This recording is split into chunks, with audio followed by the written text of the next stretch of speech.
عقدۃ من لسانی یفقہوا قولی۔ حضرت زید روایت کرتے ہیں حضرت زین العابدین سے، حضرت زین العابدین روایت کرتے ہیں امام حسین سے، اور امام حسین روایت کرتے ہیں اپنے ابا جان حضرت علی بن ابو طالب سے۔ سند ہے حدثنی زید بن علی عن ابیہ عن جدہ عن علی رضی اللہ تعالی عنہم اجمعین۔ یہ سند ہے پوری۔ فرمان کیا ہے؟ دخلت انا و رسول اللہ صلی اللہ علیہ وآلہ وسلم علی ام سلمہ۔ حضرت علی فرماتے ہیں میں اور آقا علیہ الصلاۃ والسلام حضرت ام سلمہ کے گھر گئے۔ فَإِذَا نِسْوَةٌ فِي جَانِبِ الْبَيْتِ يُصَلِّينَ، گھر کے کونے میں کچھ عورتیں جمع ہو کے نماز ادا کر رہی تھیں، حضرت ام سلمہ۔ تو آقا علیہ الصلاۃ والسلام نے فرمایا یا ام سلمہ ای صلاۃ یصلین، اے ام سلمہ کون سی نماز پڑھ رہی ہو؟ حضرت ام سلمہ نے عرض کی یا رسول اللہ المکتوبہ، فرض نماز ادا کر رہی ہوں۔ قال رسول اللہ صلی اللہ علیہ وسلم افلا اممتہن، آپ نے ان کو امامت کیوں نہیں کروائی؟ جو گھر میں عورتیں جمع ہیں ان کی آپ نے امامت کیوں نہیں کروائی؟ عرض کرتی ہیں یا رسول اللہ آوا یصلح ذالک، کیا یہ جائز ہے؟ عورت کی امام بن سکتی ہے، کیا یہ جائز ہے؟ قال صلی اللہ علیہ وآلہ وسلم نعم، فرمایا ہاں، عورتیں مقتدی ہوں عورت امام ہو یہ اقتداء جائز ہے، لیکن طریقہ کچھ مختلف ہے۔ فرمایا تقومین وسطہن، تم نے ان عورتوں کے درمیان میں کھڑے ہونا ہے، لا ہن امامہ کے ولا خلفہ کے ولیکن ان یمینہ کی و ان شمالہ کی۔ آپ صلی اللہ علیہ وآلہ وسلم نے فرمایا جب صف باندھی جائے گی، جو عورت امام ہوگی، جس طرح مرد کا مصلی آگے ہوتا ہے عورت کا مصلی آگے نہیں ہوگا، پہلی صف کے درمیان میں کھڑی ہوگی۔ یہ جس طرح پہلی صف نہیں ہے، عورت امام بھی انہی کے درمیان کھڑی ہوگی، نہ آگے ہوگی نہ پیچھے ہوگی۔ جس طرح مرد مصلی آگے بچھایا جاتا ہے عورت ایسے نہیں ہوگا۔ آقا علیہ السلام نے فرمایا آپ نے ان کی امامت کیوں نہیں کروائی؟ تو لہٰذا عورت کی جماعت کروا سکتی ہے۔ یہ آج کا ایک مسئلہ۔ دوسرا مسئلہ، حضرت علی فرماتے ہیں اذا فسدت صلاۃ الامام، جب امام کی نماز ٹوٹ جائے نا، فسدت صلاۃ من خلفہ، تو جو پیچھے ہیں سب کی نماز ٹوٹ جائے گی۔ یہ حضرت علی فرماتے ہیں جب امام کی ٹوٹ جائے گی پیچھے سب کی ٹوٹ جائے گی، چونکہ سب کا انحصار امام پر ہے۔ یہ دوسرا مسئلہ۔ تیسرا مسئلہ، حضرت ابو خالد واسطی کہتے ہیں میں نے زید بن علی سے پوچھا کہ اگر امام یسہو فی صلاتہ، امام نماز میں بھول جاتا ہے، تو آپ نے جواب دیا یجب علیہ وعلی من خلفہ یسجد للسہو، تو امام پر بھی پچھلوں پر بھی سجدہ سہو واجب ہے۔ بھولے گا امام، یہ تھوڑا فرق سمجھنا، اگر امام بھول جائے تو امام پر بھی مقتدیوں پر بھی سجدہ سہو ہے۔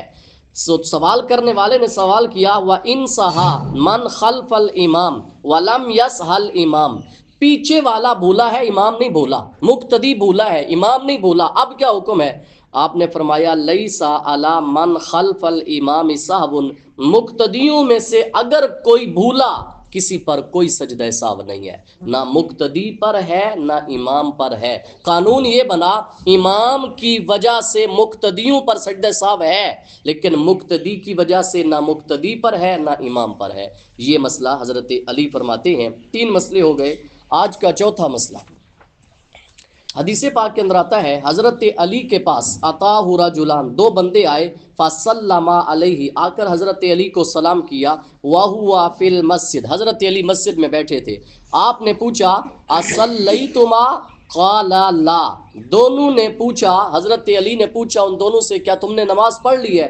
دونوں نے کہا ہم نے نماز نہیں پڑھی۔ حضرت علی نے فرمایا وَلَكِنَّا قَدْ صَلَّيْنَا، ہم نماز پڑھ چکے ہیں، تم نے نماز نہیں پڑھی ہم پڑھ چکے ہیں، اب کرو کیا؟ فَتَنَحَّيَا، پہلے دونوں سائیڈ پہ ہو جاؤ، فَصَلِّيَا، نماز پڑھو، اور تم میں سے ایک دوسرے کا امام بن جائے. وَلْيَؤُمَّ أَحَدَكُمَا صَاحِبُهُ، فرمایا ایک دائیں جانب کھڑا ہو جائے دوسرا آگے کھڑا ہو جائے، تم امامت کرواؤ، پہلے نماز پڑھو. کہتے ہیں حضرت علی نے فرمایا لا اذان علیکما، تم دونوں پر کوئی اذان نہیں ہے، ولا اقامت، کوئی اقامت نہیں ہے، ولا تطوع، کوئی نفلی نماز نہیں ہے، حتی تبدأ بالمکتوبہ، جب تک فرض پڑھو گے نہیں.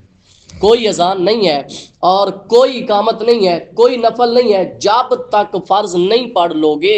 حضرت علی نے فرمایا جاؤ پہلے امامت کراؤ، نماز پڑھ کے پھر میرے ساتھ آنا، ملاقات کرنا. یہ آج کا چوتھا مسئلہ ہے. لہٰذا اگر دو بندے ہوں تو امام آگے مقتدی پیچھے. اگر دو بندے ہیں دونوں نے جماعت کروانی ہے، امام جب کھڑا ہوگا مقتدی اس کی دائیں جانب کھڑا ہوگا. اچھا پاؤں کے لحاظ سے مقتدی آگے نہیں ہونا چاہیے، لیکن اگر مقتدی کا قد لمبا ہے، سجدے میں امام سے لمبا ہو جاتا ہے تو کوئی حرج نہیں ہے. پاؤں کے لحاظ سے نہ ہو لیکن سجدے میں امام سے بڑھ جائے تو کوئی حرج نہیں ہے. پاؤں کے لحاظ سے امام سے آگے نہیں جانا چاہیے. اور حدیث پاک کے اندر آتا ہے، آقا علیہ الصلوۃ والسلام کے صحابی حضرت علی فرماتے ہیں ایک شخص نماز میں بھول گیا، بھولا یہ فلا یدری اصلی ثلاثا ام اربعا، نماز میں یہ بولا میں نے 3 رکعتیں پڑھ لی ہیں یا میں نے 4 پڑھ لی. اگر اس چیز میں شک پڑ جائے فرمایا فلیتم علی الثلاث، 3 سمجھ کر نماز پوری کرے، آخر پر سجدہ سہو کرے.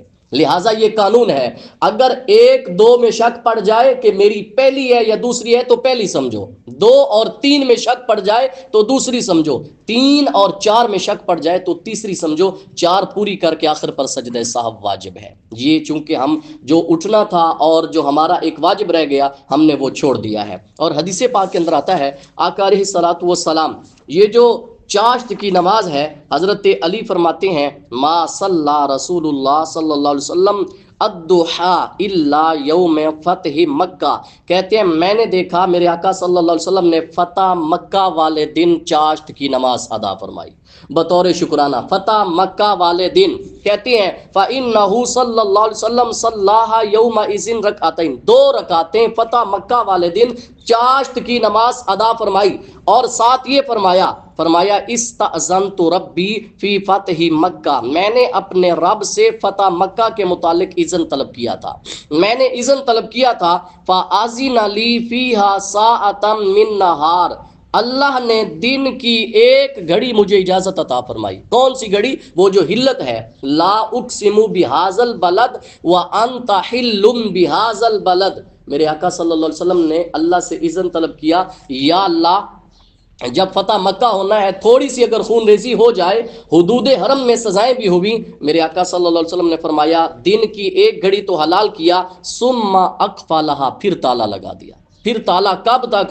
فرمایا ولم یحلها لاحد قبلی، مجھ سے پہلے کسی کے لیے حلال نہیں تھا اور میرے بعد کب تک حرام ہے؟ فرمایا ما دامت السماوات والارض، جب تک زمین اور آسمان ہیں مکے کی حرمت برقرار ہے. صرف دن کی 1 گھڑی مجھ محمد صلی اللہ علیہ وسلم کے لیے حلال کی گئی، اس کے علاوہ کسی کے لیے حلال نہیں کی گئی. دعا ہے اللہ تعالی ہم سب کو عمل کی توفیق